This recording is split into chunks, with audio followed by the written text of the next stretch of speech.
Hi all, welcome to ക്രിക്കറീന. Chennai super കിങ്സിനെ സംബന്ധിച്ചിടത്തോളം ഇനിയുള്ള മത്സരങ്ങൾ ജീവൻ മരണ പോരാട്ടങ്ങളാണ്. നാളെ നടക്കുന്ന മത്സരത്തിൽ LSG ആണ് അവരുടെ എതിരാളികൾ. ലക്നൌവിൽ വെച്ചുകൊണ്ടാണ് ഈ മത്സരം നടക്കുക. എന്നാൽ ഈ മത്സരത്തിലും MS ധോണി കളിക്കില്ല എന്നുള്ള നിരാശാജനകമായ ഒരു വാർത്തയാണ് ഇപ്പോൾ പുറത്തേക്ക് വന്നിട്ടുള്ളത്. ക്രിക്ബസിന്റെ വിജയ് ടാഗോർ ആണ് ഇക്കാര്യം സ്ഥിരീകരിച്ചിട്ടുള്ളത്. അതായത് ലക്നൌവിലേക്ക് ട്രാവൽ ചെയ്യേണ്ടതില്ല എന്ന തീരുമാനം MS ധോണി ഇപ്പോൾ എടുത്തു കഴിഞ്ഞിട്ടുണ്ട്. അതിനർത്ഥം അടുത്ത മത്സരത്തിന്റെ സ്ക്വാഡിലും അദ്ദേഹം ഉണ്ടാകില്ല. ആ മത്സരത്തിന്റെ ഭാഗമാവാൻ ധോണി ഉണ്ടാവില്ല എന്നുള്ളതാണ്. ഫിറ്റ്നസ് സംബന്ധമായ പ്രശ്നങ്ങൾ അലട്ടിയത് കൊണ്ട് തന്നെ ധോണി ഈ സീസണിൽ ഒരൊറ്റ മത്സരം പോലും കളിച്ചിട്ടില്ല. ഇപ്പോഴും അദ്ദേഹം ടീമിൽ നിന്നും മാറി നിൽക്കുകയാണ്, കളിക്കാൻ റെഡിയാകുന്നില്ല എന്നുള്ളതാണ്. പൂർണ്ണ ഫിറ്റ്നസ് വീണ്ടെടുത്തില്ല എന്ന് വേണം അനുമാനിക്കാൻ.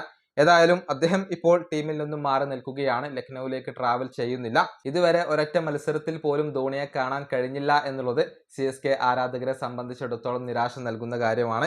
കഴിഞ്ഞ 3 മത്സരങ്ങളിലും വിജയിച്ചുകൊണ്ടാണ് CSK ഇപ്പോൾ കടന്നു വരുന്നത്. ഏറ്റവും ഒടുവിൽ നടന്ന മത്സരത്തിൽ LSGയെ പരാജയപ്പെടുത്തുകയാണ് ചെയ്തിട്ടുള്ളത്.